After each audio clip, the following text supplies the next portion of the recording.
What's good? What's good? What's good, fans? Thank you guys for tuning in to the Voice of the Fans podcast. This is week 317 of the uh, Voice of the Fans podcast. Tonight, we're going to have like a little candlelight chat with Mr. Cleavon up in the Northwest. Man, explain to the people what's going on up there. Cam, it is what is referred to as a bomb cyclone, a natural disaster of epic proportions that has knocked out the power in King County for the foreseeable future. It's all Man, bad up here. man, and this is where you guys want me to race back up there, huh? Where you guys can't handle rain and wind, huh? Gee whiz. Well, this is commitment, man. Shout out to Cleavon for sticking around and doing what he can to get on the podcast and offer his advice. Appreciate that, bro. So we can keep the show going, man. Fans, this is commitment. This is what we got to do to keep you going, fans. So hit that share button, hit that like button. These are a couple dudes committed to giving you great content each and every week. Again, shout out to Cleveland for sticking with us, big guy. Let me know um, when that battery gets low, man. You're gonna have to phase out of here, man. We all understand. Thank you for tuning in, though. We'll holler back for sure. Fans, every state, this is week 317 of the Voice of the Fans podcast. It is November 20th, 2024. The holidays is right around the corner, man. This has been a year has zipped by. Somebody told me years ago, Cleveland, I forget exactly what it was I was anticipating. I think it was about wintertime, waiting for springtime in Virginia. Old man was like, man, just keep breathing. Just keep breathing, and these years are gonna go by faster than you can ever believe, man. And this is another year that's went by pretty fast, man. I think a lot has happened in this year time, but it just goes by really quick, man. So this week we're gonna talk about NFL, recap our picks. Cleveland is not gonna want to have that pick discussion too long. We're gonna recap our picks. We're gonna talk about NBA. They're back in action. College football. We're talking about some boxing. Cleveland, did you see Mike Tyson? Did you see his ass shots that they were all over the internet? I didn't see the ass shots, but I did watch the fight, unfortunately, and it turned out very I mean, he similar was to how I had anticipated. Actually, perhaps a little bit more humane, given okay. Tyson's condition. So Yeah, okay, okay. Well, you didn't miss nothing with the ass shots. It's just kind of funny how it was all over the place. As you know, fans, we start the show with our numbers game at the beginning of the show. We will have our This Week in History segment towards the middle of the show, in the show with a quote. So stick with us, and you guys will hear the quote that I send you guys home with tonight. But we're playing our numbers game, Cleveland, with it being November 20th, 2024, and this being the episode 317 of the Voice of the Fans podcast. When you think of the number 20, Cleveland, who comes to your mind first, or who wore that jersey number the best? Cam, who comes to mind first is the glove up here from the 206. Gary Payton comes to mind first. Who wore it the best? I'm gonna say the free safety Ed Reed for the Baltimore Ooh, Ravens. good call right there. Good call, Ed Reed. I mean, I'm not sure he wore it better than Barry Sanders, but that was a great call there. Um, the first, the first running back that I enjoyed watching wore number 20, and that was running back for the Detroit Lions, Mr. Billy Sims, out of Oklahoma. That was the first guy. I think that might have been the very first poster I had. Actually, was a Billy Sims poster. Um, Yeah, so that he's come to my mind first, and then number 17. I mean, this is without a doubt who who wore this jersey number the best. Who you got? Who comes to your mind first? Oh, Cam, man, I'm gonna go a little bit more in a different direction with that one. I'm gonna say Doug Williams comes to mind best because as I look at the landscape of the NFL and how many African American quarterbacks there are, um, you know, producing at a high level right now, him being the matriarch and, kind of the trailblazer, so to speak. I gotta think that he comes to mind first, and because of his legacy, I gotta feel that he wore it the best, Cam. It's hard to argue with Doug Williams. He was probably the one who had the most success early. The first black quarterback with the most success in the NFL, certainly. Um, First black quarterback to ever win a Super Bowl. yeah, yeah. So it's hard to argue with that one, but I'm gonna go with a foreigner, a foreigner and immigrant into the United States with Mr. Shohei Otani. Oh Come yeah, yeah, yeah. You're going with your high come school on. crush. Okay, yeah. You know how to go there. I mean, no doubt about it. AFC AL champion or AL MVP, excuse me. Soon to be Soon to NL be NL champion, MVP. Yeah, NL MVP, and now you have to call him a World Series. You address World him as Series World champion. Series champion, Mr. Show. You from now on, that's how you address Mr. Shohei as World Series champion. That's what the memo I got for you. Now from now on to you, he's World Series champion. Um, Shohei Otani. Cleveland, man, we had the good weekend, and again, fans, let's give Cleveland a round of applause for hanging out next to the fire, next to the candlelight for us. So you guys give you this fresh content.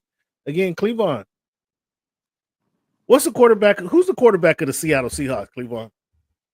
Cam, that man's name is Geno Smith. Oh, he gave his full name.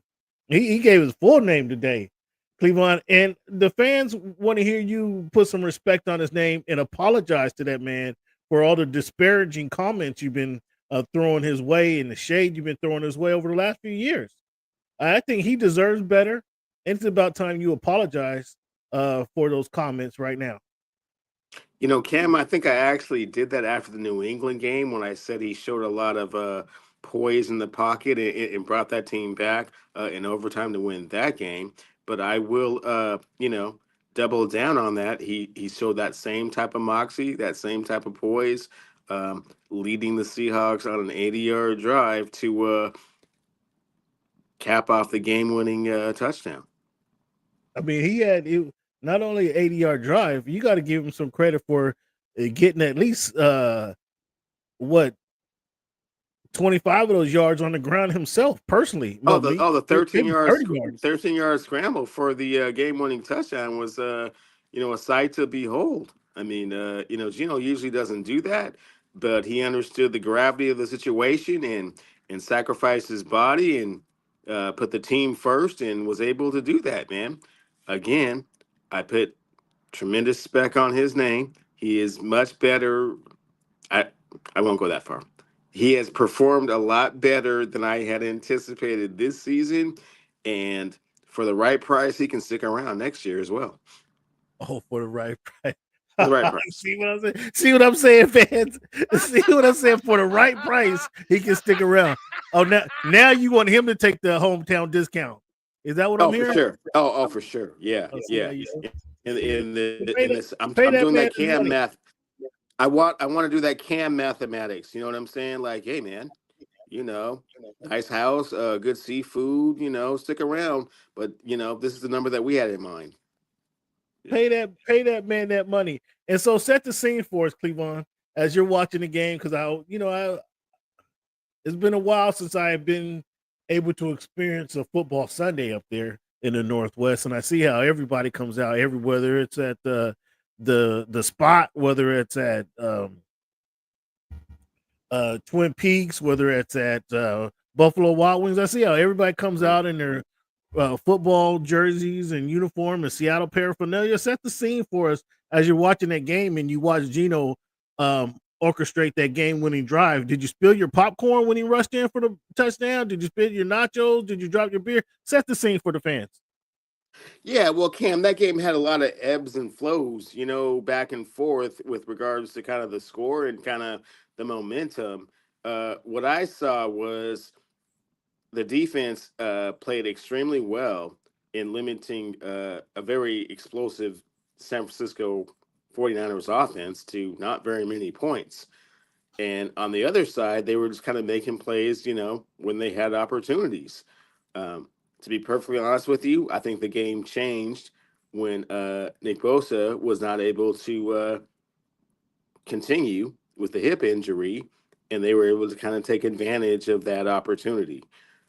make no mistake about it, Gino orchestrated a magnificent drive to win the game.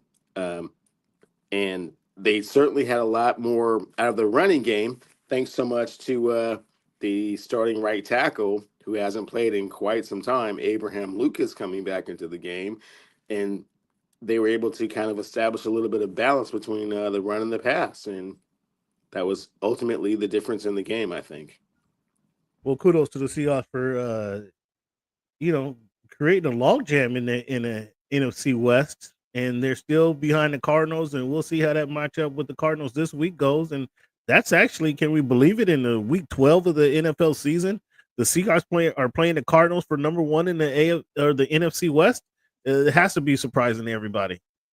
Absolutely. I mean, nobody was expecting that. I mean, the anticipation going into the season was that it was going to come down to the 49ers kind of being the class of the NFC West, and we'll see what the LA Rams can do with regards to Cooper Kupp and Puka Nacua and Kyron Williams running the ball, and Matt Stafford. But they've had their growing pains and their problems as well. The 49ers have had some issues due to injury. Brandon Ayuk out for the season. Um, you know, now that the game's over, I will say that probably they won it because Kittle didn't play. Because Kittle has a tendency to kill the Seahawks with just the matchup that he is, and he wasn't out there, and they took advantage of that. I'm not going to feel sorry for Bosa going down. They took advantage of that. Mm-hmm. And also DK was back, which gave them a deep threat down the field. So it opened up the offense. And JSN is starting to come into his own. He will most definitely be the Seahawks' number 2 receiver next year. They will be looking for a number 3. And Tyler Lockett can say what a great career it was. Oh, you're kicking you. Oh, I'm not kicking him to the curb. You're I'm taking not his saying that. uniform away I'm not from saying Tyler that. Lockett? Tyler is my guy. He's the most stand-up dude you ever want to meet. He's the You're, most professional. He's had an illustrious career. But if we're you're talking in football terms, he is no longer the number 2 receiver. So if you're no longer the number 2 receiver, well, we can't pay you number 2 receiver money. So you're taking his uniform. Oh, you guys are cold. No, I You didn't guys, say that. See, you're putting words in my mouth. What I said is that JSN's game looks like it has ascended to a level that he is legitimately the number 2 receiver on this team. well, I told you that when he got drafted. I don't know what you talking about. I told you that But when he that was got drafted. okay, He right, was the right. number And two receiver. he had a good rookie year, but he didn't have a rookie year that said, "Okay, I'm better than Tyler Lockett." This year, after going back to back, 182 and 110, yeah, he's definitely the number 2 focal point of this offense from a passing perspective. No, no, okay. I mean, I'm glad it took you a couple seasons to come to realize that. But I told you the minute he got drafted, he was a number 2 receiver. Tyler Lockett's a great 3 receiver, but man, they guys are taking his jersey already. Woo, they're cold. They're cold down there in Renton. The NFL is a cold sport, Cam, and I don't Woo, like it either. But because he's woo, such a great guy, but woo. yeah, if I had to project into the future, I mean, unless you're willing to take a tremendous pay cut, that's what we got for you. Man, she got to go. Wow, that's cold. The dude don't even have a jersey no more. Let's talk about the Steelers, your Steelers, and the Hmm. Ravens. Yeah, That was a back and forth game. Your guy Tomlin, um, I was at the bar watching this game with a bunch of Steeler fans. It was just comical to hear the commentary from these guys from Pennsylvania and who've been following the Steelers for all their life, and for them to say, or one of them to say, the leader of the bunch actually, to say that he had enough of Mike Tomlin was extremely comical to me. And then he said Tomlin can go at the end of the season, which is another thing that blew my mind. This is in the first quarter of the game. The game hadn't even been decided when he's throwing this out there. I thought it was extremely comical that this guy is throwing that out there. And then here I am. I'm defending Mike Tomlin, which was a pretty comical thing to do on Sunday. That game was a nip and tuck game, a close game all the way. Steelers made more plays obviously than the Ravens did, and the Ravens did come back and tie it up when Lamar Jackson hit Flowers in the end zone, Zay Flowers in the end zone. But Cleveland, when you need 2 points to score, you're down 8. You hit the touchdown. You need a 2-point conversion. How can the Ravens not have Derrick Henry in the ball game when you're going for a 2-point conversion? Like, all you have to do is run a play fake. If you're not going to give him the ball, which, you bring him in the game, most people are going to think you're going to give him the ball. But there, you got Lamar Jackson in the backfield. Let's make it easy on Lamar. Let's run a play fake to Derrick Henry. Let him draw the linebackers, the safety into the middle of the line, and then you can either let Lamar roll out, or you can let one of the tight ends drag across the field. It should be wide open because nobody's going to think Ivy or Andrews is going to be your option on the 2-point conversion over Derrick Henry. And if either one of them are not there, Lamar Jackson does have the agility and the ability to get out and score a touchdown. From your vantage point, explain to the fans why you think Derrick Henry, because I can't figure it out, why Derrick Henry was not in the ball game when they're going for the 2-point conversion to tie the game up. No, I agree with you, Cam. I've had this same philosophy ever since I watched, and it's a painful memory. When USC could have went back-to-back national champions, and it was 4th and 1, and they had an alignment that didn't have Reggie Bush on the field. It's like, okay, well, you already know that at least one person, if not two, has to account for him. So that makes, even if you were just going to run the ball to Lindell White, much easier because 2 people are looking at Reggie Bush. So if you're looking at it from the Baltimore Ravens perspective, if you have Derrick Henry in there, well, at least 2 people got to be like, okay, well, we have to, it's only 2.5 yards. Somebody has to account for that, which lets Lamar Jackson have more space and opportunity to score. Why they didn't do that, I can't say. I can't speak on that for sure. But to kind of segue into another part of the conversation, not so much fantasy, but partially fantasy. Oh yeah. What I am seeing, you know where I'm going with this is that wow.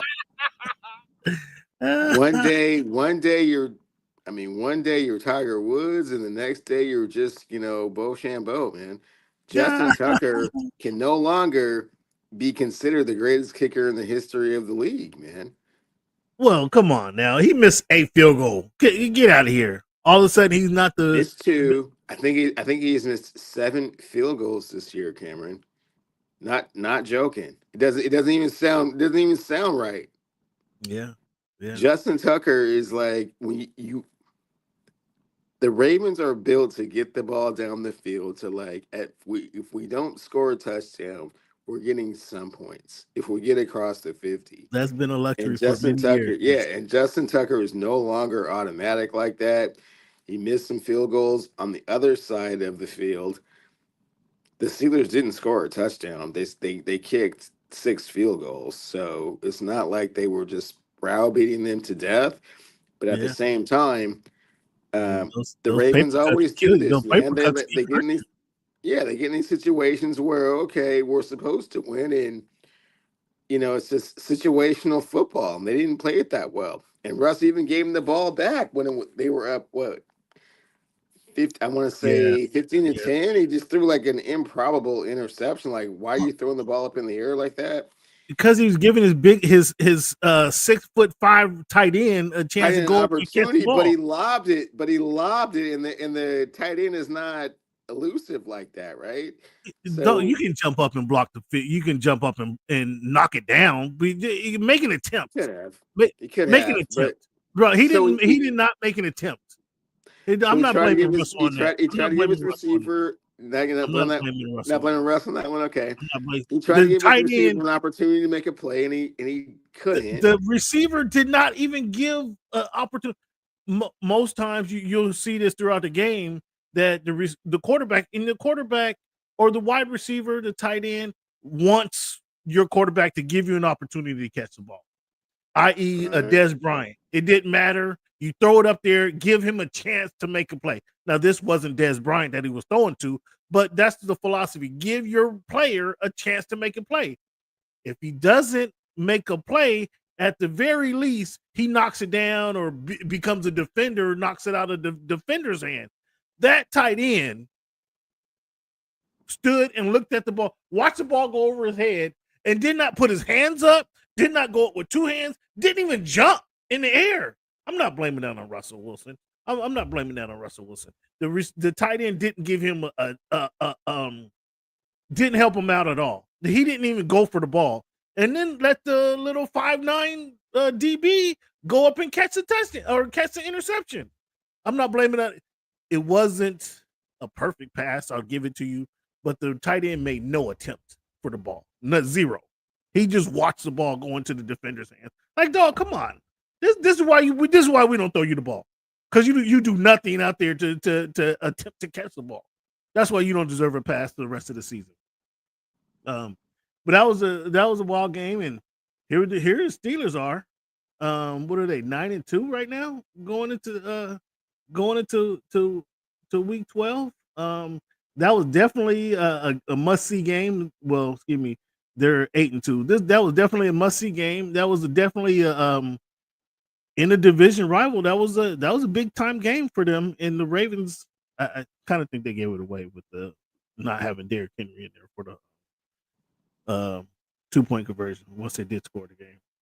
Another game, Cleveland, is there's somebody. I mean, I've been avoiding saying this for a few years now. I think I kind of gave this guy a little credit earlier in the season. Josh Allen is playing MVP football. There's no ifs, ands, or buts about it. We were coming into the season, we're wondering what the impact or that Stephon Diggs, the void would be with Stephon Diggs leaving the team. And I kind of liken that to, addition by subtraction to Megatron retiring and leaving Stafford in Detroit. And then the next season, we saw Stafford kind of spraying the ball all over the field, giving different guys opportunities to catch the ball. And that's what Josh Allen is doing now with the Buffalo Bills.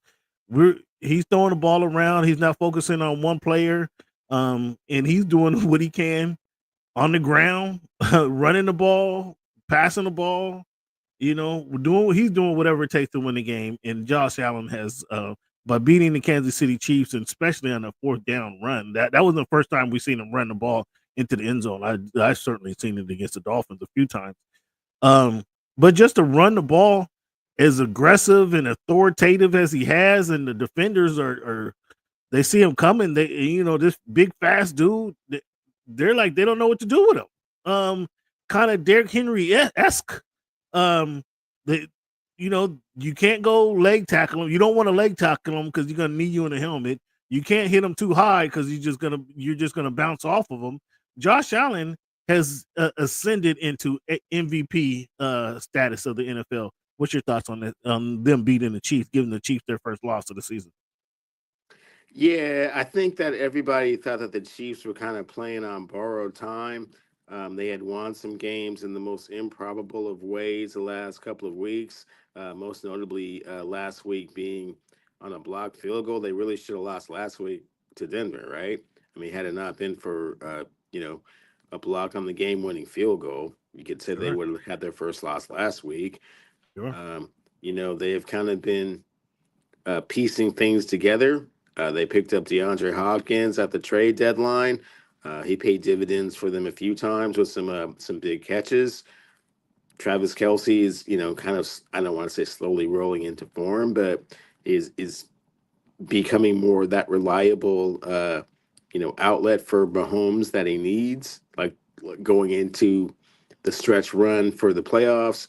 That will be important. But I think it is more about what the Bills were able to do. I mean, they continually typically lose these type of games, right, Cam? Like Josh Allen will get very wild. He will play hero ball. He will throw interceptions at very inopportune times. The run game will get stagnant. The tight end Dawson Knox will drop a few passes here and there. The defense will give up a big play, and then they'll be in a bad spot. But they were able to put together a complete game, and the score was 23-21 when Josh did his thing, knowing that if he gave the ball that they scored, in my opinion, his Just mindset to was kick that the if they field goal. scored a field goal, Yeah. they were only going to be up 24-23 and lose that game. So he wanted, no, I'm sorry, 26-21. So a touchdown would lose that game. But no, he wanted the touchdown to put it like at a 2-score game and put all the pressure on them. Typically, they don't perform that well, and that is the level of expectation. But kudos to Josh Allen for being able to come through and just establish his presence of authority and impose his will on the Super Bowl champions at home. Yeah. Again, that game is thrusted him into the leader of the in the clubhouse for the MVP um, trophy or title this season, MVP in the NFL this season. So kudos to Josh Allen, and I think the Chiefs. It's hard to say that a team needs a loss, but like you mentioned, they were fortunate that they got a blocked field goal last week, or that would have been their first loss. But they got this loss. I don't think this loss hurts them. I think this adds kind of fuel to the fire. So it's kind of a okay loss, if you will. They lose one game. They have this is the second game they lost since Christmas of last year, and we're rolling on them into Thanksgiving of this year. So it happens. They lose to the rival. I predicted this loss. I predicted this loss. It didn't. I thought that I thought because I predicted this loss because I thought the Bills were rolling and the Chiefs. I don't want to say struggling, but this is a game that you could lose and not lose harmony, not cause discord. Obviously, it's only week 11 of the season, so there's more games to be played. I thought for that respect that the Bills could win the game. The Chiefs, it wouldn't really hurt them that bad. They're still number one in the AFC. Um, but I saw the Bills being able to win this game, and they did. Kudos to Buffalo Bills for getting it done.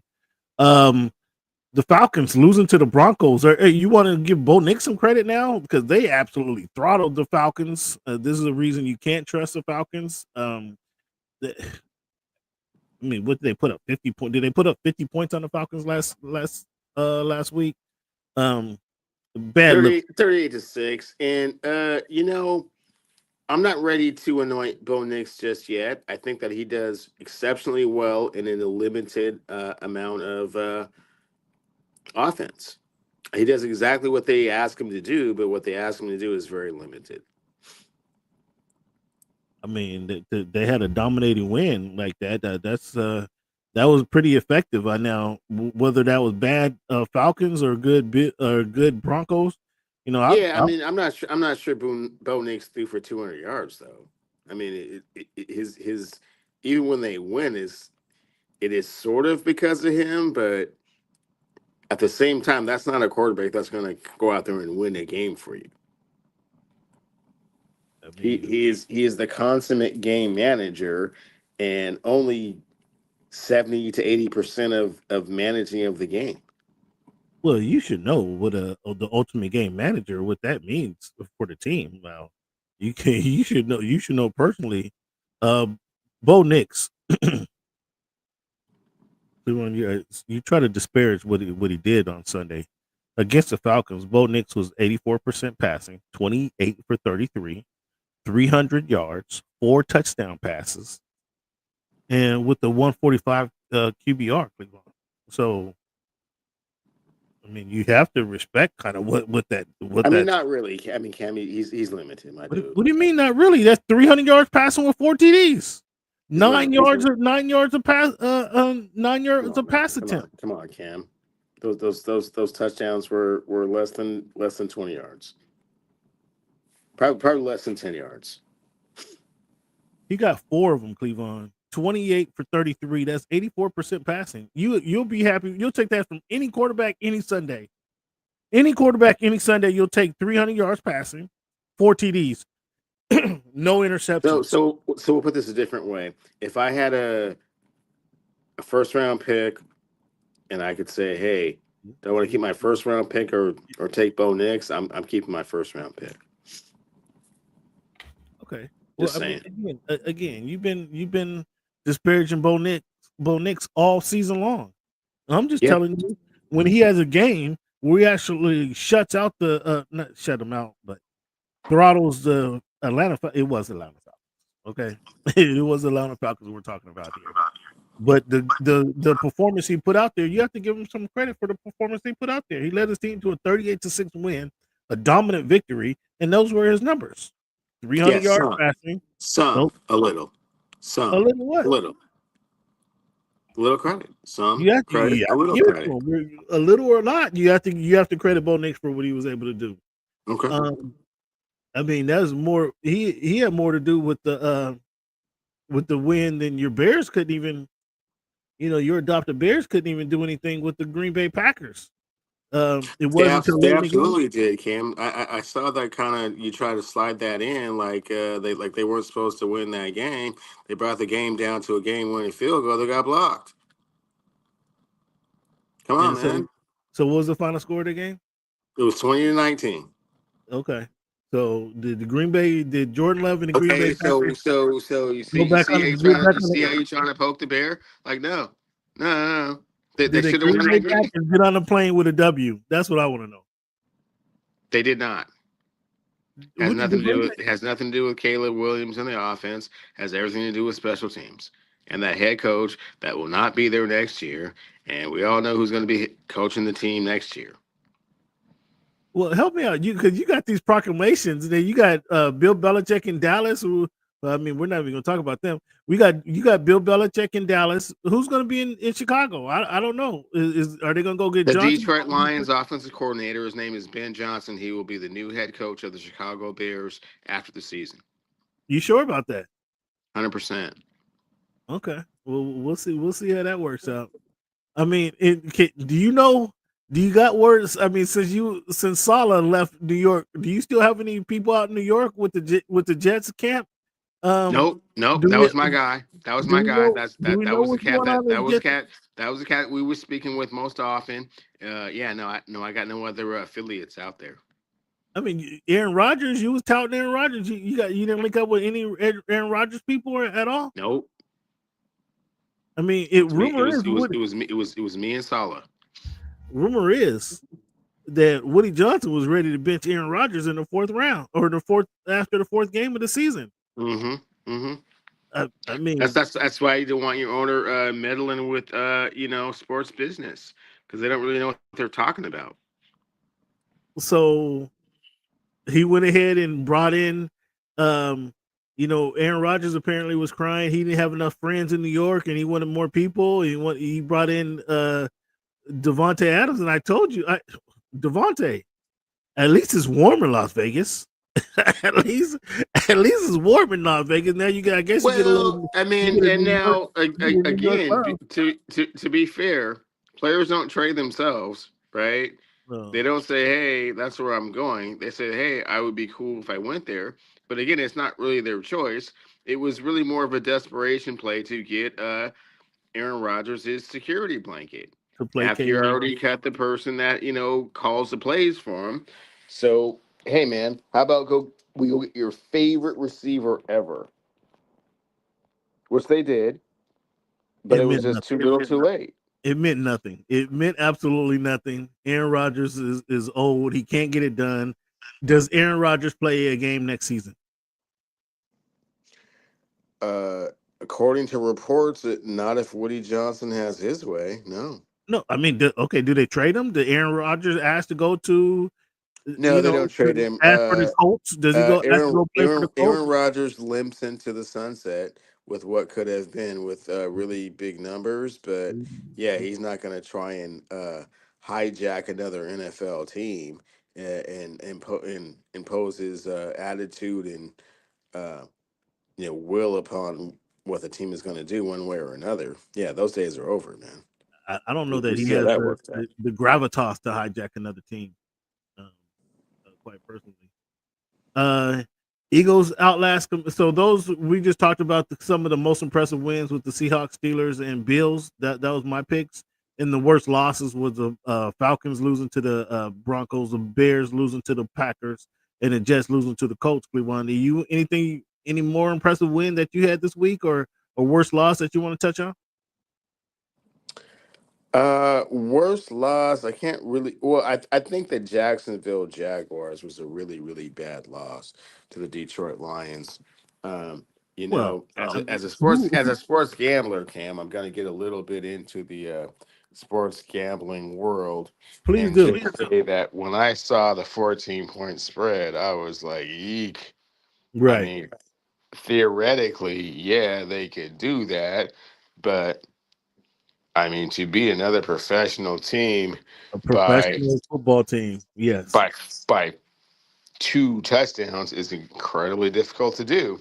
And I'm speaking from experience because I wager on this type of thing quite often. And then it was 28-6 after the first quarter. And I was like, Mm. oh wow, this is not going to get any better. And then it just got worse and worse and worse. And I don't really believe that Mr. Uh, what's my man's name? The coach of the Jacksonville Jaguars. Oh, do we get a flicker? That's not a candle. Yeah, we went with a bigger lantern, but it is also limited because the fire was starting to go out, and I'm like losing like the light from the fire because the fire is bad to go out. But yeah, Doug Peterson.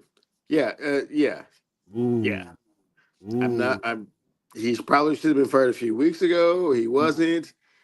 And then once they got home, Detroit, they just showed out, man. I It told you was about John. horrible. Told you about Jared Goff indoors, indoors in those nice settings, bro. This dude is lights out. He's lights out. He's playing with the confidence that he's playing with confidence that he got a two-headed running attack. He got great receivers on the field. Like the defense comes after you. Like the Lions are for real. The Lions are for real team. Um, the Lions are absolutely for real, especially when they're playing indoors. Um, the Eagles outlast the Commanders on Thursday night. Uh, Dan Quinn, were you okay with Dan Quinn going for it on fourth down instead of taking the lead with the field goal? They, my memory served me correctly. I forget the time that was left on I forget the time that was left on the clock when Dan Quinn, they were in a position to kick the field goal, take the lead midway through the third quarter, if I remember correctly, and they elected to go for it on fourth down, or 4th and 2. That was another ugly fourth down attempt, and they didn't get it. They try to send the rookie running back around the outside, and he didn't get it. The Eagles collapsed on that, and from that point on, Saquon Barkley 2 plays later had a 56-yard touchdown or a 56-yard run, I believe. Right. That's when it went from 12-10 to 19-10 to 26-10.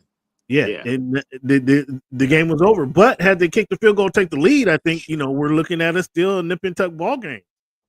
Cam, I'm of the adage that unless you have a really super explosive offense, take the points where you can get them. Yeah, I thought he should have took the points. I thought Dan Quinn had kind of outcoached himself.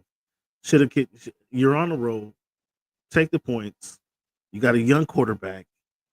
Take the points. I mean, unless you have like you say, a explosive offense, you have to have a really good play drawn up for that one. And that play I saw was not a good play on fourth down, where you get stopped 2 yards behind the line of scrimmage. So that was cute. That was curious. Saquon runs for 70 yards after that call, to give them a 20-point lead. Cleveland. Now this question here is the second half. Is Kingsbury Kingsbury is a Kingsbury cliff a real thing? Because whether he's at Oklahoma, whether he's at USC, now that he's been in the NFL, he hasn't been able to close games in the second half of the season. Once they get that proverbial book out on him, he can't really maneuver after that. Is that a real thing, Cleveland? No, I think they've completely overachieved with regards to where they thought Jaden Daniels would be. I mean, obviously, a very Well, no, no, um, no. I'm not talking about Jaden Daniels specifically. In this situation specifically, this is more a history of what Cliff Kingsbury has done. He couldn't finish in Oklahoma. He couldn't finish at USC.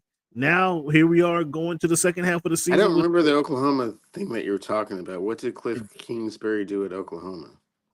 will start off at 6-0 and then lose 3-4 straight games and then not even be in the hunt for a quality bowl game. And that happened So 2 or 3 was years this more ago. of a Texas Tech type of thing you're talking about, or Was it no, that happened in Oklahoma. He was at Oklahoma. Didn't he go from Texas Tech to Oklahoma? Did I have that back up? He went from yeah? Because my man out in USC, Lincoln Riley, took over in Oklahoma from Stoops. okay, excuse me. So it must have been at Texas Tech. So but he hasn't in at USC. Again, he started off at 6-0, 7-0, and then would lose games down the stretch. And when he was coaching Oklahoma, or not Oklahoma, Arizona, the same thing was happening. They get off to a harsh He's not the great head coach, bro. I think he's still running the offense just fine. I think that it was just a poor matchup. But again, I'm also throwing in the fact that it was a very improbable victory over Chicago. So, but I mean, those guys consistently put up a lot of points. So, and even in that game, they were still fighting back. I mean, again, like you said, it was 12-10 when they made the call. They gave up 2 touchdowns, but then still came back, and we're still we're still punching you in the mouth. So we're still trying to make some things happen. So now I'm not willing to say at this point, just because he has had so much success with Jaden Daniels at a very early age in his maturation process, that it's his fault. No, I think he's all right. Well, we'll keep an eye on that. We'll keep an eye on that, fans. If you guys are not familiar with what I'm talking about, keep an eye on the. And I don't, I like Daniels. I don't like to see the team just collapse, but we'll keep an eye on their stability going on through the rest of the season. Cleveland, we got to give some credit to Taysom Hill. I haven't talked enough about Taysom Hill in his career, because the games have been great games that he's put up have been few and far between. But what he did on Sunday, the guy returned kicks. The guy threw, although he did throw an interception, he was still completing passes on the field. He's caught passes out the backfield. He's took the snap from the center and ran the ball for 70 yards. Like, he had a nearly 200 yards of total offense and 3 TDs on Sunday. How impressed were you with Taysom Hill, if you were impressed at all? I mean, Taysom Hill is cool, man. I mean, a Swiss Army knife, but yeah, I'm not gonna, you speak his accolades too tough, man. He's all right, man. Oh, he just said, all right. He just said, Daniel Jones, man, you know, what do say on Friday? How you lose your job on your day off? He had his day off and lost his job, man. What's going on with New York? Are they finally realizing the error of their ways? They just finally had enough of him, Cameron. I mean, it had to be something in practice. It was just like, that was just like the seventh bad throw in a row that I don't know who we're throwing it to, and they just decided, hey, man, how much worse can it get? I mean, what's the worst case scenario here, man? We might as well just at least try this. I mean, what's the worst that can happen? Man, that's crazy. That's crazy, fans. So that's kind of our week in the NFL. Obviously, we mentioned Joe Douglas. I didn't mention it, but the Jim for the New York Jets gets fired. Joe Douglas fired him, and this really spells the end of the Aaron Rodgers career. Um, But the big play, Cleveland, of the weekend, there was only really one big play that I wanted to highlight. Like, if you can see this, was in that Steelers Ravens game where your linebacker tracks the running back down the field like 20 yards. And then essentially, can you see the play? Can you see the play that I'm highlighting? I The gotcha. ball, now just to bang on Lamar Jackson a little bit, the ball probably should have been put over here out in front of the running back so he catches it over his shoulder and continues to go downfield, but it is where it is. He throws it, here's the ball here, and the running back has to turn his body around, etc. But the linebacker, he tracks the ball, reading the running backs, reading the receiver's eyes and hands, and then he ends up taking the ball out of his hands on the way down from the field. Cleveland, was that, as you see, with a 5-point game with 8 minutes to go in the fourth quarter? That was a magnificent play, Cleveland. Do you give it? What's your thoughts on this play here? What's amazing was watching it when it was happening, and I know that simultaneous possession typically goes to the offense. I applaud the NFL referees for saying like, no, he just took the ball from him. That was an amazing play. That was a tremendous play. That was the best. That was the best play of the weekend in my book, right there. That was the best play of the weekend in my book. Definitely a game changer. Now, Cleveland, this weekend the NFL has announced their Hall of Fame inductees. So I want to go through the list with you, Cleveland. Can you still see my screen? Oh, you can't see it. Hold on. Let me do this. Let me do this. I want to go through this, Cleveland, and let's comb through this list and see who is actually Hall of Fame material for the NFL. Okay. How can I get there? How can I? Yes, here we go. Right here. Can you see my list? I cannot see your list. Okay, here we go. Now you should be able to see my list now. NFL Hall of Famers. Cleveland. Now we're not going to go to a lengthy discussion, but let's just go down the list and say yes or no. Eric Allen, Yes. Jared Allen. No. Jared Allen doesn't make the Hall of Fame. Willie Anderson, Yes. Anquan Bolden. Not sure. Ooh. Jerry Evans, the lineman for the Saints, right? Maybe. Probably no. Antonio Gates, Yes. James Harrison. No. James Harrison doesn't go into the Hall of Fame? I don't think so. I think he gets in. Rodney Harrison. No. He got 3 rings though, Cleveland. Sure does. And he was a leader on those defenses he played. Although most people say he's kind of a King of the half cheerleader. second. King of the half second cheap shot. Yeah. Yeah, I would say most no. people will say that, but I I would think say he gets no. in. I think he gets in. Torrey Holt. I'm gonna say no, man. Too many Torrey was numbers, great. man. He was great. He does not get in. Luke Kuechly Yes. won. He won a Player of the Year, NFL Player of the Year, Defensive Player of the Year. One Super Bowl appearance. He gets in a sympathy vote for retiring early. That's why he gets in. Eli Manning. No. He's not a Hall. I would agree. He's not a Hall of Fame quarterback.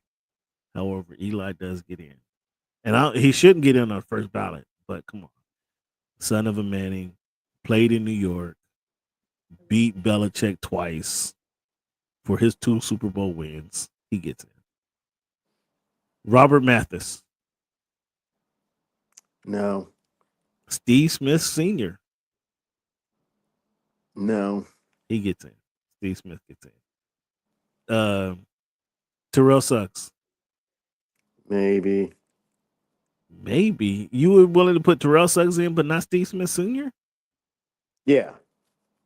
What? Why? I mean, I know Steve Smith won the NFL MVP that one year, and he had some cool years. But I think the body of work with Terrell Suggs is more impactful and Really? more of them. Really? Fred Taylor. I'm letting Fred in Fred, this is this is late. Earl Thomas, for sure. Adam Vinatieri, without Yeah, a question. Hines Ward. Hall of Famer. I don't know. I mean, you can't look at his numbers, ain't gonna tell the story, but doesn't he have two of them? He got two of them at least. He got two of them at least. Uh, Uh Hines Ward do everything. Uh, I remember the quick story on Hines Ward, man. I was watching he played at Georgia and when I was in Virginia, and it would seem like okay, this dude was lined up at quarterback. This dude was lined at the receiver. He was lined up at running back. This dude was returning kicks. I mean, he was doing everything at Georgia. I mean, they weren't great, but Ricky Waters. How can you tough one. hesitate? I mean, tough one. I mean, No, I no, believe if he looks around and says if Terrell Davis is in the Hall of Fame, then I deserve to be in the Hall of Fame. Yeah, no. for sure. Stop it! Oh, stop it, Cleveland. Are you? Come on. You're trying to compare Ricky Waters to Terrell Davis? The numbers are like twice as much in every category. No, he doesn't. He is not a Hall of Famer for The only thing what the numbers aren't twice as much is the MVP. 3 words. What? No, what? 4 words keep Ricky Waters out the Hall of Fame. For who? For what? That eliminates him for any Hall of Fame discussion right there. Okay, I'm sure you remember that. for sure. Was he at Philly or the Seattle when he said that? I think he was in Philly. Yeah. For who? For what? I could, dude. Would you? He couldn't have came back in the locker room after that. Reggie Wayne. No, on Reggie. Mm-mm. Ooh, are you just trying to make Reggie wait? Wow. 6 or 7 years. Yeah. Richmond Webb. He's in. Vince Wilfork. Hall of Famer. I don't know. What you don't know? The anchor of at least 3. He has at least 3 rings with the Patriots. At least 3 rings, and those were he was the anchor of the defense before ring 5, 6, and 7, or before ring 4, 5, and 6. He has at least he's in. Wilfork's in without a doubt. Steve Wisniewski. He's in. Darren Woodson. Uh, Man, I'm with you there. I'm with you there. That's we're gonna have to look at who's already in for Darren Wilson. Marshall Yanda, lineman for the for Baltimore. Not this time, but probably in the near future. So let's go down this list. No Steve Smith, but you put in Terrell Suggs. Fred Taylor, Earl Thomas. No Hines Ward, but you're arguing for Ricky Waters? Come on. I'm on the fence about that one. No Reggie, but Richmond will. I mean, I think all these guys are Richmond Webb, Vince Wilfork. Yeah, I think this is going to be a long induction class, or some of these guys won't get in this path. Eric Allen's already in that Hall of Fame, isn't he? Not even if he's on the list. Oh well, yeah, man. Jared Allen. That's long overdue. I mean, I'd have to check the list. Jared Allen is probably in the top 5 in sacks in the game, in the history of the game. He probably top 5 in sacks. I mean, obviously they start keeping sacks in '82, but Jared Allen might be top 5, bro. I think he's in, and he had one of the better. His retirement, not even a speech, just showing him riding off in the horse, like I'm out of here. Willie Anderson. You say huh? Wait, is this Flipper Anderson or the offensive tackle? No, Flipper. Oh no, he's not in. No, so not sorry. In with the he has the most yards in the game. No, man. But you're putting Anquan Bolden in? I didn't say that. I said possibly. Oh yeah, that's a question mark. Jahari Evans, that's hard to say. And Antonio Gates, For yes. sure. No, For sure. no James Harrison. Nah. I don't know what more you want to see from a defensive end to how impactful he's been in everywhere he's played. I don't know what more you want to see. Rodney Harrison, I understand it, but he gets in because he was in a Patriot for a long time, and he's on TV every week. He's gonna get in. Torrey Holt, I don't. He was great. I'd love to see him get in. I don't think he gets in. Luke Kuechly, Eli, and Robert. Yeah, that's our list. Argue with us, fans. Let us know who you guys think gets in. That was our little review of the NFL Hall of Fame list inductees. Um, all right, fans, we're gonna show you this real quick. I'm trying to cut down, trying to speed through some of this stuff, but I'll have to show you our picks from this past week. Can you guys see our picks from this past week? Um, Here we go. Looking at this here. I missed two games, Cleveland. You had Washington winning that game. I had the Steelers. I had Atlanta winning that game. You had the Broncos. We both had San Francisco win that game. You had KC over the Bills, and so that 12-11. I got one of my picks against the spread correctly. You got two of your picks against the spread correctly. Still leading that category slightly on the season, but 70% winning percentage, Cleveland. That's pretty dope. I'm not mad at that at all. I'm not mad at that one at all. Coming down here, oh, did I leave it out? Oh, I did. I didn't add our picks, the picks against the spread. Um, I You fans beat me just by one.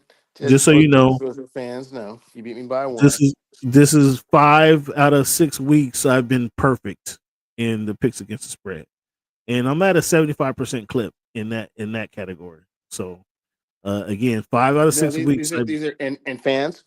He's referring to confidence picks. He's not referring to picks against the spread. Thank you for correcting me. This is our confidence picks. We pick a game that we're most confident in the team winning that week, and You've done a again, remarkable job on that this season. I am, you know, somewhat impressed. so like, he didn't want to go all the way. He knew that was going to get clipped. I got you. But for 5 of the 6 week past 6 weeks, I've been perfect, fans. Just so you guys know, this is our picks coming up for this week, though. Let's take a look at it.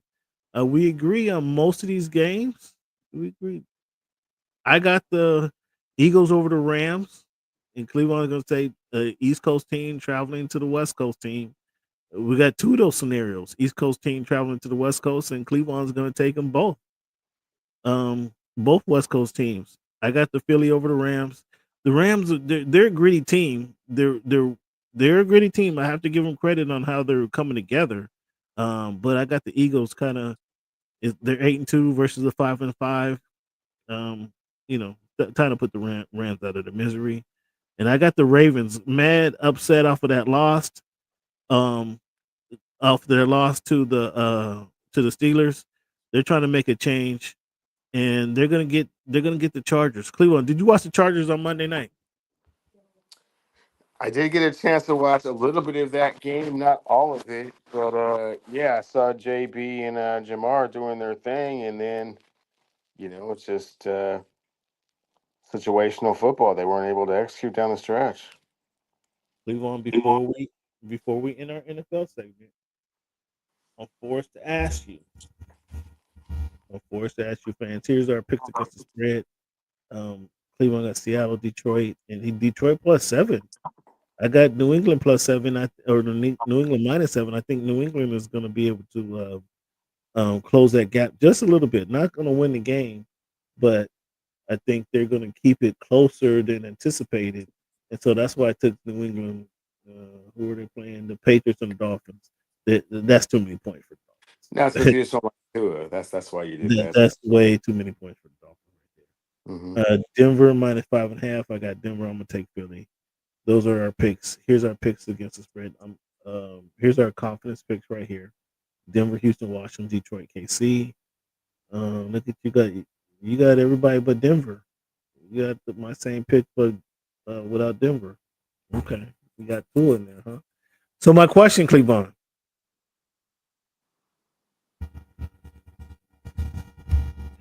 what is the difference between the Chargers this season and the Chargers last season? Well, can I mean a healthy Slater at left tackle. Justin Herbert. Justin Herbert has been able to play quite a bit better. Oh boy! Duran James is playing within the scheme as well. Mhm. I think those are the biggest contributors to their success this season, adverse last season. So Harbaugh didn't have anything to do with it. I mean, some. You said what was the biggest reason? Yeah. So you said you went Derwin James and Rashawn Slater. And Justin Herbert. Yeah. Harbaugh has nothing to do with this, Cleveland. I didn't say nothing. You said what was the biggest? I What understand those. percentage? What percentage And, of and I credit and would I you give named and I named John? the players. I heard you name. I heard what you said. Everybody heard what you said. Okay. Everybody heard refusing to give the head coach any credit. But what percentage of credit would you give Harbaugh for the change of what the Chargers are doing this season? Man, at least 27, 28% credit for that. Man, you guys hear this mess? I had him. I thought I had him cornered. I thought I had Cleveland cornered with this one. And he says 27%. The credit he's going to give Harbaugh for the change and attitude for what the Chargers are doing. I mean, if you're not gonna give the coach John Harbaugh any credit for uh, what he's doing with these Chargers, you're never gonna give a coach any credit ever. Of course I will, Cameron. I mean, not if you're not gonna recognize that. Not if you're not gonna recognize this dude. I give Tomlin his credit all the time. I give Campbell his credit all the time. I mean, I give coaches credit all the time. I give D'Amico Ryans credit for changing the culture down there in Houston. You saw how it was about Salah. I mean, I give coaches credit all the time. Mm-hmm. Mm-hmm. Mm-hmm. Well, I want to know. I don't know. I want to know what coach gets credit for this for this now. What I'm about to show you. That's what I want to know here. So let me share my screen again. Identify what we're looking at.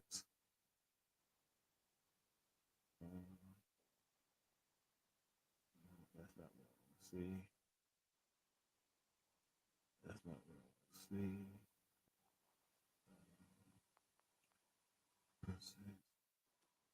Share screen.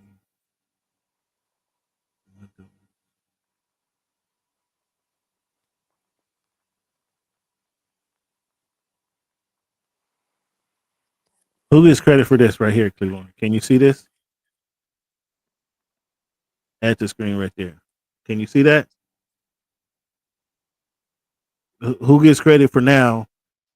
Sure enough, being number one in the Voice of the Fans Fantasy Football League. Cam, I'm not going to address this. What do you mean you're not going to address this? Why not? Why not you? Where's Young Sam? That's what I want to know. Where's Young Sam? Cam, I'm not going to address this, and you know exactly why. I don't know why. I'm not sure why. Okay, well, fans, young Sam Rossi has been number one in this league for 10 weeks in a row. Okay, it wasn't until week 11 on some flukish occurrences like some cat that really does not play position scoring like 43 points in fantasy football is the only reason that Mr. Nuff is on top right now and has avoided the topic in conversation of fantasy football all season long until now. So if you're gonna avoid it all season, when I'm on top, I'm gonna avoid it when you on top. Okay, how about that? Okay, well, what is it? What does this W3 mean? What does that mean? Well, do you know? Can you tell the fans at least? You're beating me by 17 points. No. The question is, what does the W3 mean? Do you know what that Means means? nothing. Means absolutely nothing. Okay, what does the L2 mean? What does that mean? What does the W4 down by squat up mean? What's that mean? I mean, I think he wrapped you up in one of those W's. But the W3 means 3 wins in Hey a man, row. like I Yeah. said before, hey man, I'm not really willing to discuss all this right now. Fans, he's salty. He's salty, fans. He's salty. Perhaps if you were willing to discuss the topic of the other 10 weeks, I would address it, but and not to cut you off and not to be rude, but I'm looking at about 10 to 15 minutes bandwidth with the light and the phone. So Yeah, sorry, yeah. fans. It's crazy up here. Yeah. We understand. Thank you. We appreciate you guys for tuning in, man. So let's get through it. Let's speed through this here. Inside the NBA is coming back. Are you how you feel about that? Man, I felt it was very warranted and justified. I mean, kudos to ESPN and ABC for being like, nah, that's kind of the thing. You know what I'm saying? You can't just kick them out. I mean, at the tip top of their game, and everybody loves them. So, you know, I'm glad that they were able to come to an amicable agreement that the show can still be on the air. Man, it is you know, kind of a staple of NBA hoop. So the best thing about this is that the studio crew, um, although it is currently the TNT studio crew, and they film out of Atlanta. They will still continue work. All the stadium, all the crew, for the TNT crew will continue to work and continue to have jobs, and they will continue to produce and air the Inside the NBA show from Atlanta. However, ABC, NBC, will just be pushing play, broadcasting the show on their And network. Cameron, isn't that the coolest gesture of bipartisan It is. agreement that you can think of, man? It is. Sometimes it's not all about just my side or your side. Sometimes it's like, man, that's just a cool ass show, and we got to keep it going. And You got to keep man, it going. So yeah, yeah, it's great. It's great teamwork for everybody involved. Way to get that going.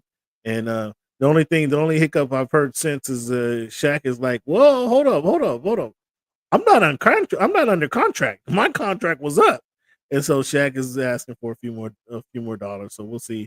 I'm sure that gets worked out over time because the show is the zenith of NBA telecast.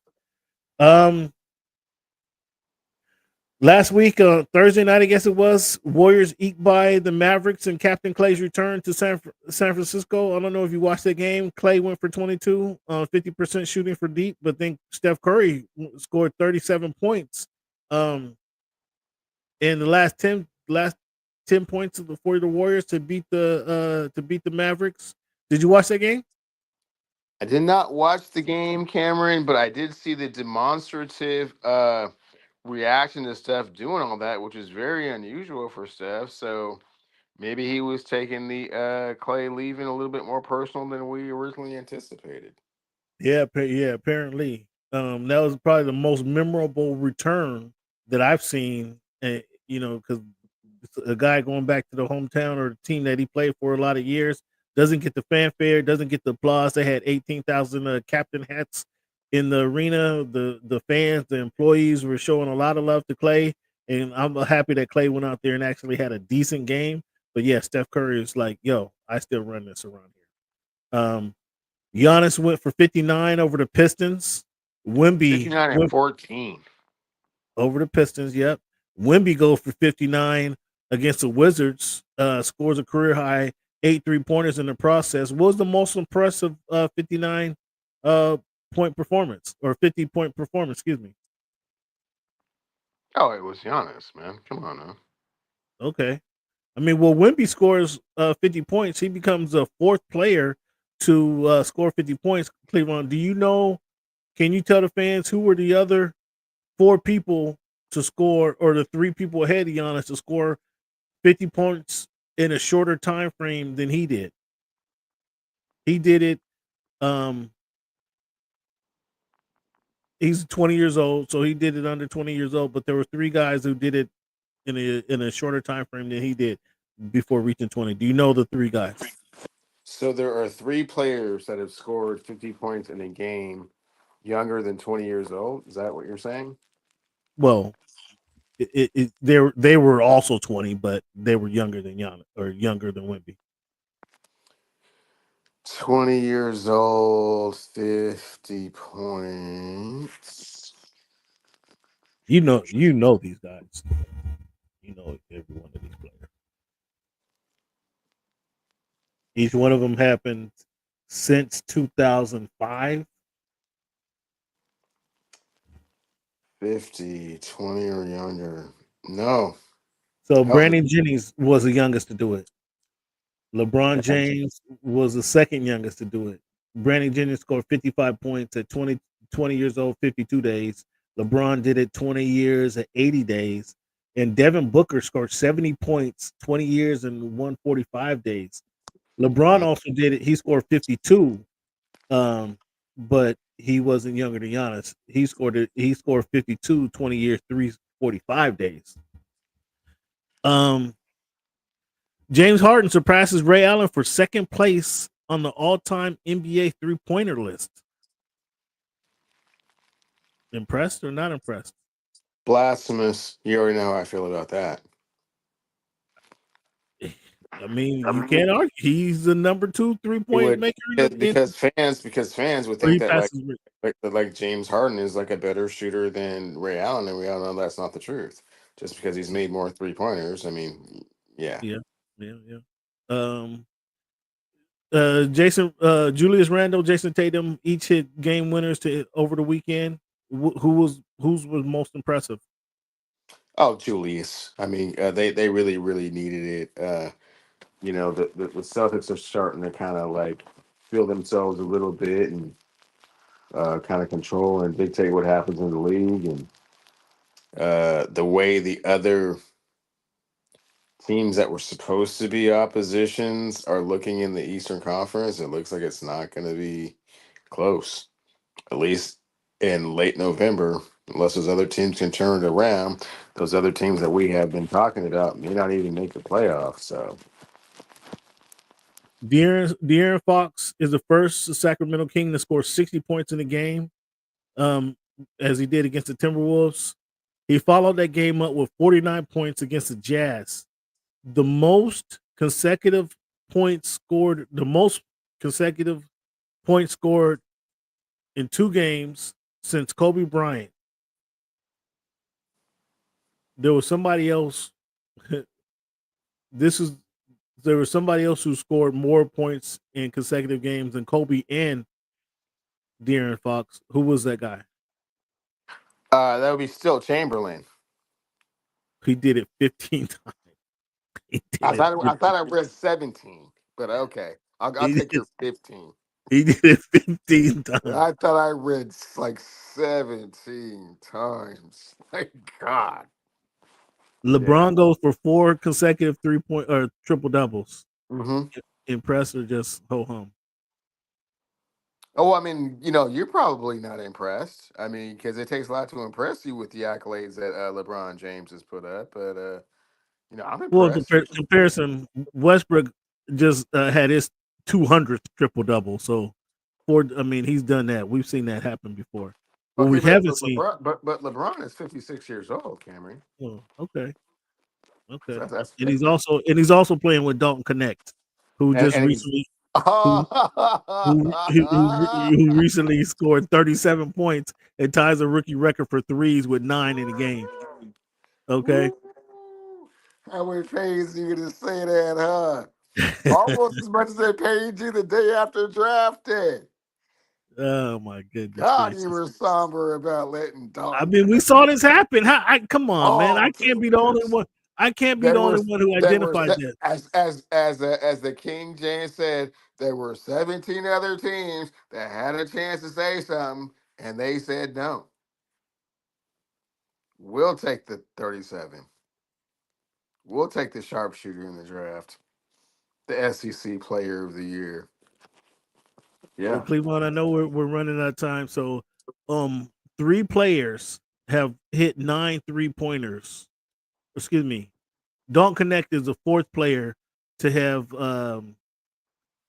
9 3-pointers on the Lakers. Who were the other three? Playing for the Lakers. Okay, well, Kobe Playing for the Bryant was one of them. Okay. I was at one of those games, by the way. He hit 12 against the Sonics. I was screaming from the 300 level. What the heck are you doing, George? Okay, so Kobe Bryant has done that. LeBron James has done that, Cameron. He's done it twice. Okay, so that's 2. So I'm just missing 1. Mm-hmm. And that other one is Derek Fisher. Thanks so much for playing. No. I mean, the other guy plays point guard. You That guys, other you one, guys that snitchy. other one is Nick the Quick Van Exel. Say that. No, you guys snitchy. You guys snitchy gets in there. Yeah. Was the Celtics beat the Cavaliers to give them their first loss of the season? Did you expect that? Yeah, and then Donovan Mitchell was 13 for 29 in that game. I expected that as well. I believe we Oh, had some conversations about what Donovan Mitchell's ceiling was, and yeah, we saw it when it came to playing the champions. How we kind of Tyrese Maxey calls out Joel Embiid for tardiness. How does this impact the squad, the 76ers? Man, you come with a king, you best not miss. I mean, he didn't. he said, "Get here." No, I mean that's cool. I mean, Kobe did the same thing to Shaq. I mean, that's fine. Well, Like get in shape. Like they you won fast championships. lost. They had won championships by that point. Right. So I mean, if you're coming up the MVP of the league, like, oh, okay. You want me to be on time for all the meetings and stuff? Okay, I want you to hit all the 3-pointers too. When I kick it out to you. All right, Cleveland, before you fizzle out, man, I don't want you to lose all your juice with us, man. Thank you for hanging in here, fans. Let's give Cleveland a round of applause for doing the show by candlelight, Cleveland. We love you. I did because of fire or whatever, bro. I'm just messing with y'all. What's that? Here's where I was sitting before. Can you see me? We can't see. We can't. There's no light. We can't see you. Because of fire went out. So I had to get the thing and come back over here. But now the thing is about to go out. Yeah, So, man. Go be with your family, right, man. right. Keep Coco warm over there. Do what you can, Right. man. Stay safe, man. Thank you for tuning in.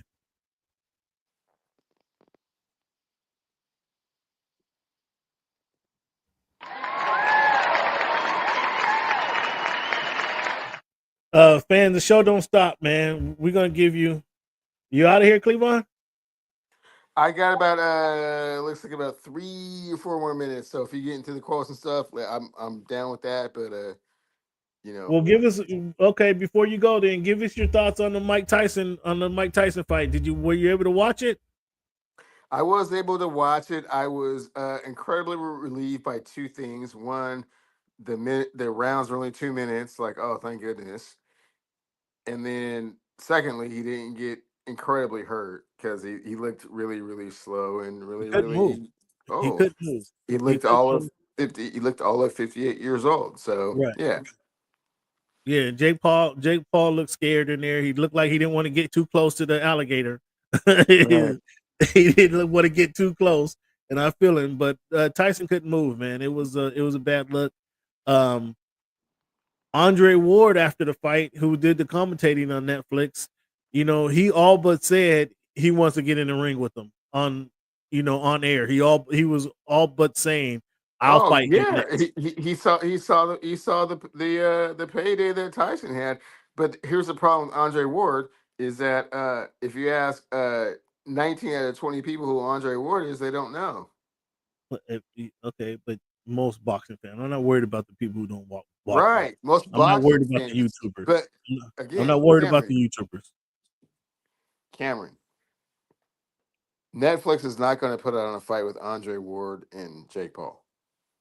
Netflix absolutely will put on a fight with They Andre absolutely Ward. will not, because again, 19 out of 20 people will be like, "Who's Andre Ward?"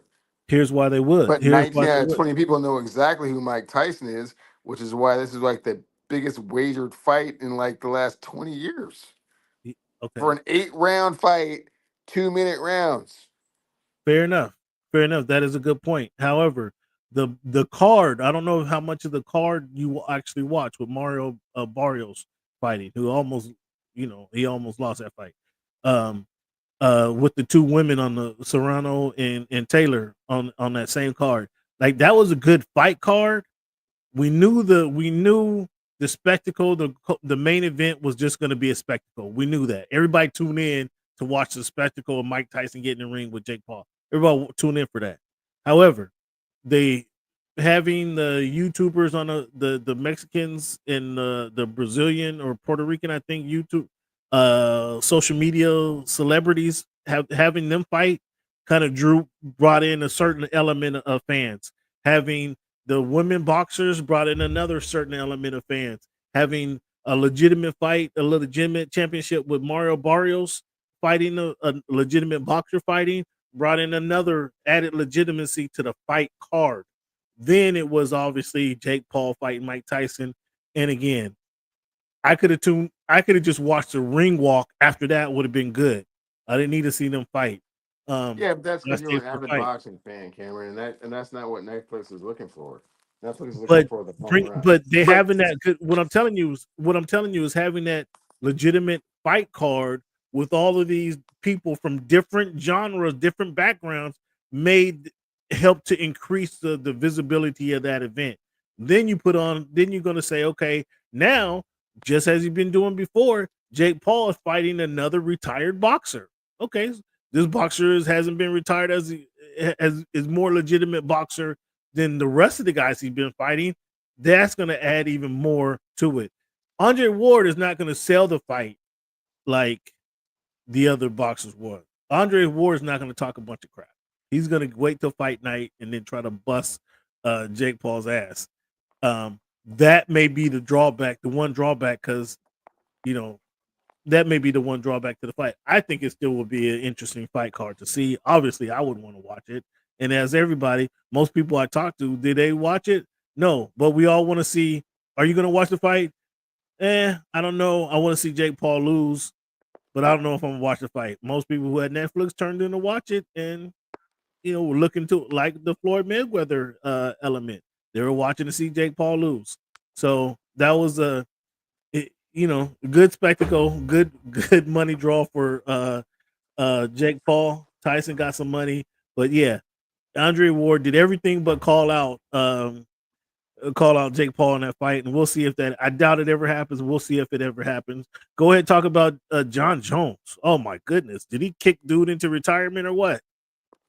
you certainly did, and I'm really upset with Dana White for not putting the Piera guy next up against Jones. He said somebody else instead of him. It's like, that's how fight promoters do. The Yeah.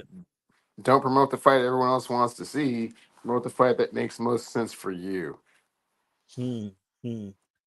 Did you hear what the Pittsburgh Pirates are offering for the owner of whoever gets the Paul Skeens rookie card? No. The Pittsburgh Pirates are offering. So however they're doing this, the rookie card got stuck into some, batch. There's only one of them, and so um, whoever comes up with this card, whatever collector comes up with this rookie card, the Pittsburgh Pirates are offering 2 season tickets behind home plate for 30 years, a softball game for 30 at PNC Park, and coaching from Pirates alum, a meet and greet with Paul Skeens, 2 Paul Skeens autographed jerseys, batting practice with the Pittsburgh Pirates. Skeens' girlfriend goes on to say, I'll let the person who comes up with the card sit with me in her suite if they surrender the Paul Skeens rookie card. Seth Meyers is offering 4 VIP tickets to the Late Night with Seth show if they allow him to look at the card just for 1 second. Cleveland, how ridiculous is this? Oh, it's hilarious, Cameron, because they all realize how valuable the card is. That's like the guy that caught the baseball. Like, all of these. What was it like? 300,000-400,000. He ended up with like 2 million. Like, You know you're lowballing this person to death. Now you're just making it like even worse because now you're saying like you're hoping someone that just doesn't understand what they have in their hands is just gonna be like, oh yeah, I'll take that deal. No way. No Pittsburgh way. Pirates. I mean, all this stuff from the Pirates is only good if you live in Pittsburgh, because if me here in It's Alabama, not good for you ever because the value of the card is so much more infinitely greater that I mean if you do the math, that's not even close. okay, fair enough, fair enough. Um, what else I got? What else I got? That's really it, man. There's a couple more things I want to touch on, but we want to touch on the college football brackets. What's your thoughts on Deion Sanders saying he's staying in Boulder, Colorado? Did you hear him say what he had to say? No, but you don't believe it. He's going to either Florida State or the Dallas Cowboys. Yeah, he said the nerve. Somebody asked him in the press conference, the nerve of you asking in front of my AD, where am I gonna go? You got some nerve. That's disrespectful for you to ask that question in front of my AD. Basically, he's saying if he wasn't here, I'd be having a different story. But Yeah. I'm comfortable here. I got a kickstand in Colorado. I'm good. I'm resting. Do you know what a kickstand is? As if nobody rides a bike anymore. That means I'm here. I'm safe. I'm resting. I'm safe. Or I'm comfortable. Um, I it was entirely disingenuous, bro. That was I thought that was very disingenuous from Deion Sanders, and he didn't say in his old soliloquy he never said I'm staying here. Ignore any of that talk. But Michael Irvin, Mr. Tell All, Michael Irvin said, "Yeah, I heard it from reliable sources." And what other reliable source did Michael Irvin have that Deion is being targeted for the Dallas Cowboys coaching job, which I'm not sure is going to go the right way, but um, we'll see how that works out. Cleveland, get on out of here, man. Go spend time with Coco. Keep her warm. We'll do it. I'm gonna restart this fire and then try to keep my phone on for the rest of the night and this lantern. But thanks everybody. Appreciate having the opportunity to do the show. Stay safe, man. All right, we'll do it, bro. Later. Later.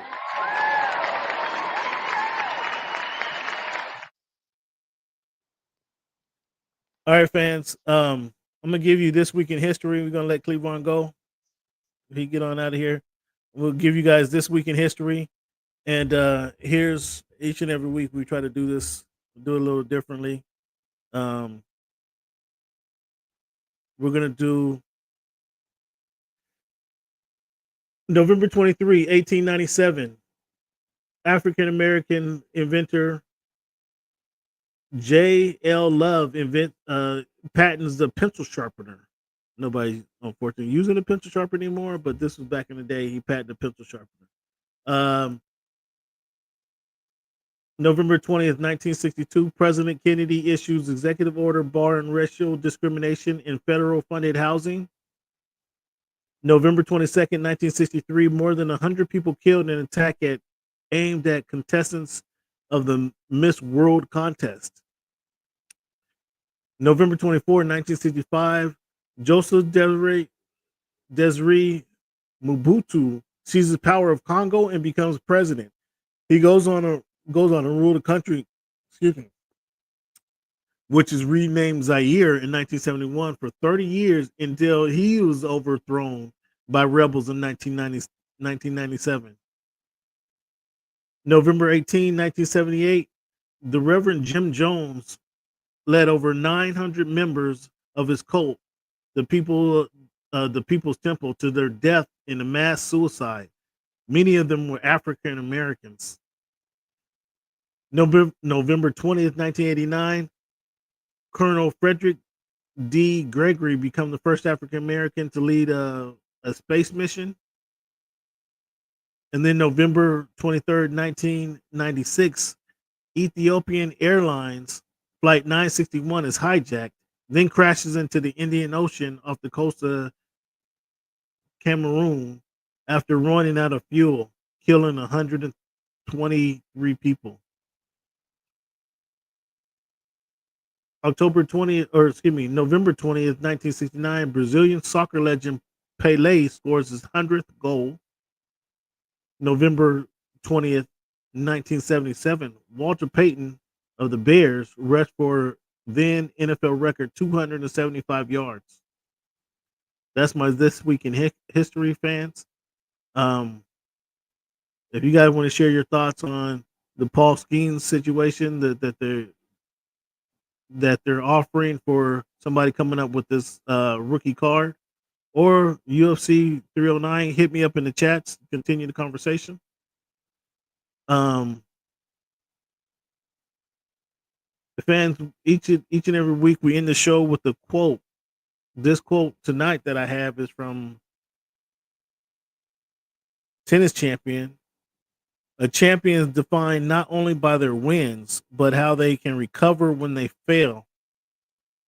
Once again, a champion is defined not only by their wins, but how they recover when they fail. Now from tennis champion Serena Williams. Again, I just like to give you guys quotes to carry you through the rest of the week so you guys can focus on, have some encouragement and some motivation. I want to thank you guys all for tuning in to the Voice of the Fans podcast. This is your man, Cam. This has been week 317 of the Voice of the Fans podcast. Thank you for chiming in. Appreciate Cleveland for chiming in, even though they're having weather issues up there in the Northwest. Let's give Cleveland a round of applause. And give yourself a round of applause for sticking with the show this long.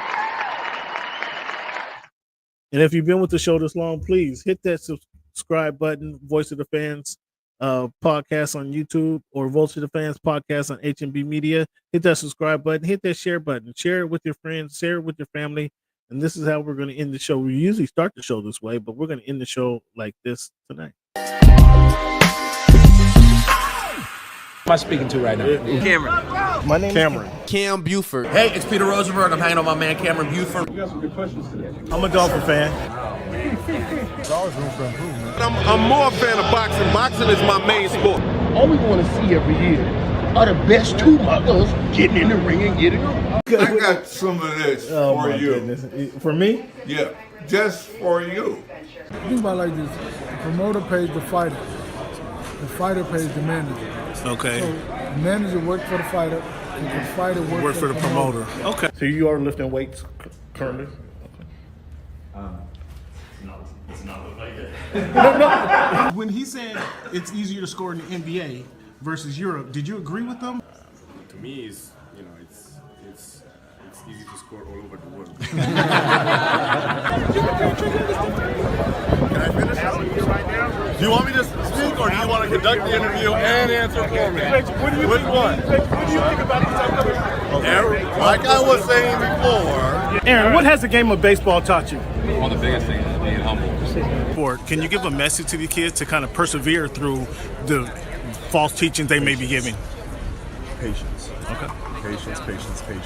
As the show Voice of the Oh Fan my goodness! continues gracious. to evolve, Come on, you were adding some spice to it. it is strictly banter back and forth between myself and Cameron Buford. I enjoy all of it. The real ones know what's going on, right? Never mind. Go watch the tape. Go watch the tape, and then you tell me if it was all about just a system. You look like a buffoon. Go do your research. Go do your study. I'm not caught up to you guys yet. I do Real, real surprised at that, Cam. Hey, come here. It's okay.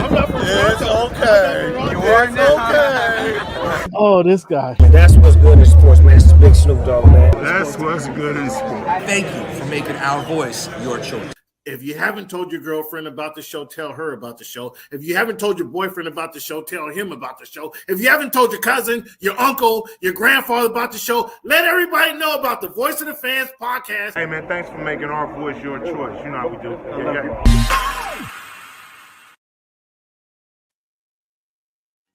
Once again, fans, thank you guys for tuning in to the Voice of the Fans podcast. We really appreciate you, man. Hit that subscribe button, hit that like button.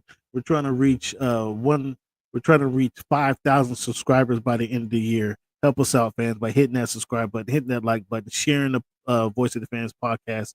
5,000 subscribers by the end of the year on the Voice of the Fans podcast. Go ahead, share that. Share this link to all your sports fans in the family. over the holidays. Give them something to talk about. Thank you guys for tuning in. Once again, thank you for making our voice your choice.